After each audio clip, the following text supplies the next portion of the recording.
Em Brasília, o presidente do Senado diz que a proposta de revisão de decisões do Supremo pelo Congresso não deve avançar. Repórter Paola Cuenca.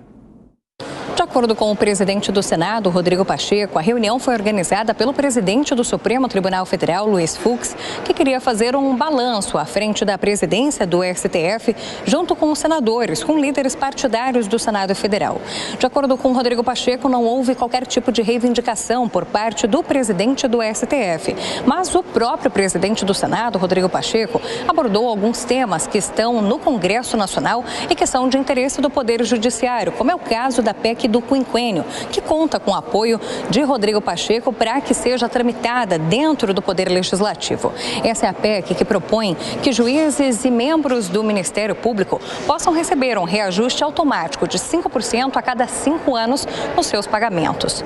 Mas, além disso, Rodrigo Pacheco também foi questionado por jornalistas a respeito de outros temas que estão em debate no Poder Legislativo, como é o caso da PEC que vem sendo gestada na Câmara dos Deputados e que poderia permitir aos parlamentares revisarem decisões que foram tomadas no Poder Judiciário e que não obtiveram a unanimidade entre o colegiado do Supremo Tribunal Federal. Para Rodrigo Pacheco, essa matéria aparentemente é inconstitucional.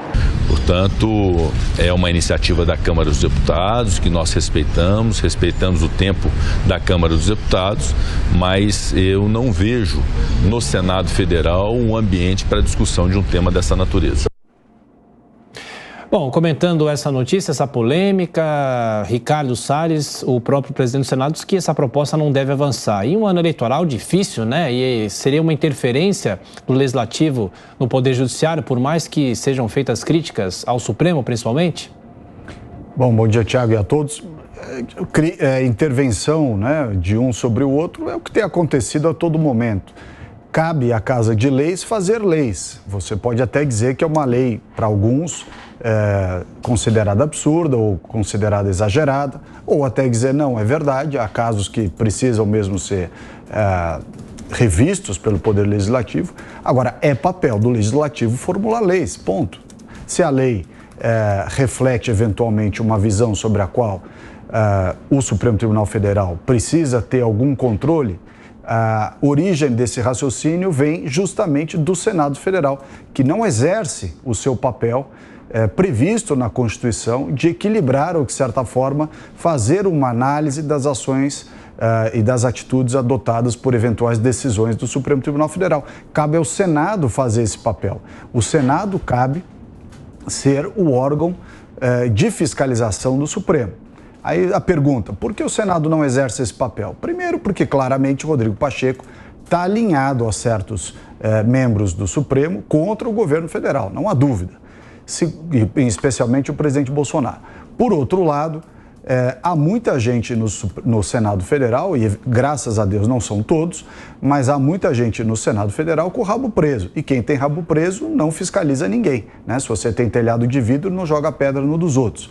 Então é o que acaba acontecendo no final das contas, uma espécie de acordo de cavalheiros, aqui não fiscaliza ali, ali não faz nada com aqui, e desse jeito a coisa vai indo.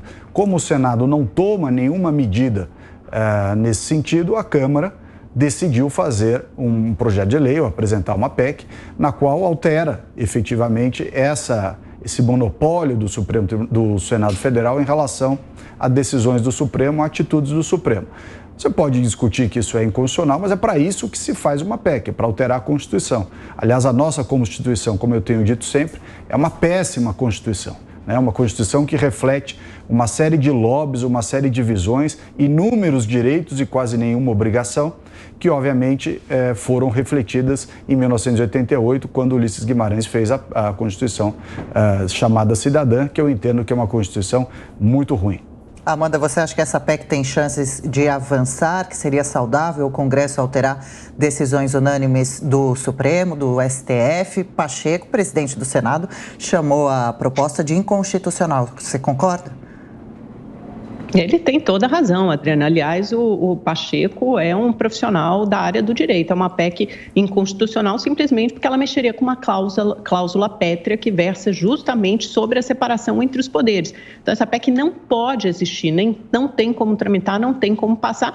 E eu não acho que siga adiante, porque a gente está em pleno ano eleitoral. Isso é mais um pretexto, mais um instrumento para tumultuar o ambiente. Obviamente, existem problemas muito mais urgentes, prementes, do que tratar de uma PEC absurda dessa. Então, imagine só a falta de lógica, o paroxismo que seria anular decisões não unânimes do Supremo por decisões não unânimes do Congresso. Então, quem passa a dar a última palavra é o Congresso Nacional. E não é assim que funciona a lógica entre os poderes.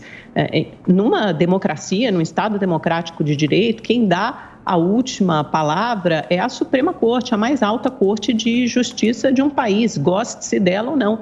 Decisões do judiciário merecem ser criticadas, há meios de criticar essas decisões judiciais, seja por meio de recursos, seja até por meio de novas leis e seja por meio de que cada poder cumpra a sua missão e a sua vocação constitucional. O que tem acontecido, muitas vezes, a gente pode até discutir sobre ativismo judicial, ele de fato existe, o ativismo do Supremo Tribunal Federal, mas não pode se recorrer a um remédio inconstitucional para solucionar essa questão. Então, eu acho que a gente tem que ser muito honesto aqui, falar sobre ativismo judicial, falar também sobre o Congresso, sobre o Legislativo, que em várias matérias prefere empurrar com a barriga e não legislar, aí o Supremo acaba ocupando esse vácuo de poder, acaba ocupando essa posição, que muitas vezes também não é saudável, e sobre o Executivo, que tem perdido poder nos últimos anos. Desde 2014, 2015, você tem visto uma erosão de poderes e uma sucessão de presidentes fracos, Dilma Rousseff, Michel Temer e Jair Bolsonaro. Então, é por isso que você tem um alargamento das atribuições do poder, tanto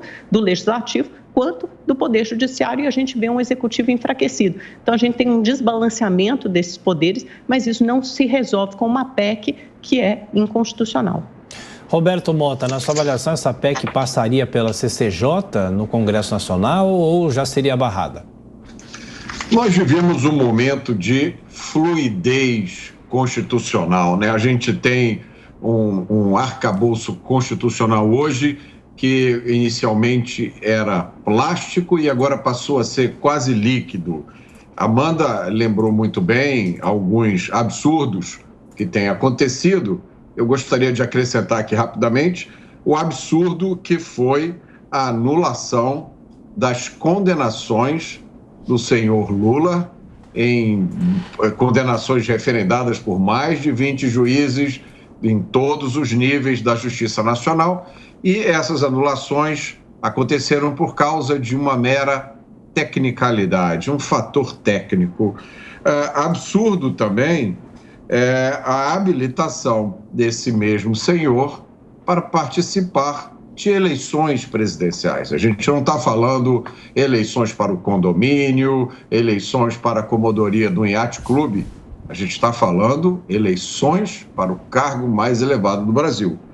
Absurdo também foi a decisão tomada, aliás, pelo mesmo ministro que liberou Lula e permitiu que ele concorresse, a decisão de suspender operações policiais no estado onde a situação de ocupação de favelas pelo narcotráfico é a mais grave, o Rio de Janeiro. Essas operações estão suspensas aqui desde junho de 2020, com consequências gravíssimas que estão acontecendo diante dos nossos olhos, consequências que são denunciadas pela polícia a todo momento. Essas consequências virão, elas afetarão os moradores do Rio de Janeiro, os eleitores do Rio de Janeiro, os visitantes que vierem de outros estados, e os braços dessas consequências vão afetar inevitavelmente quem mora em São Paulo, quem mora em Mato Grosso. Se está criando aqui no Rio de Janeiro um ovo da serpente. Um outro absurdo também é o ministro da Corte Suprema dar 5 dias para que sejam feitas buscas por 2 pessoas desaparecidas na Amazônia. Isso tudo é um ambiente constitucional fluido. Não sei como é que a gente resolve isso.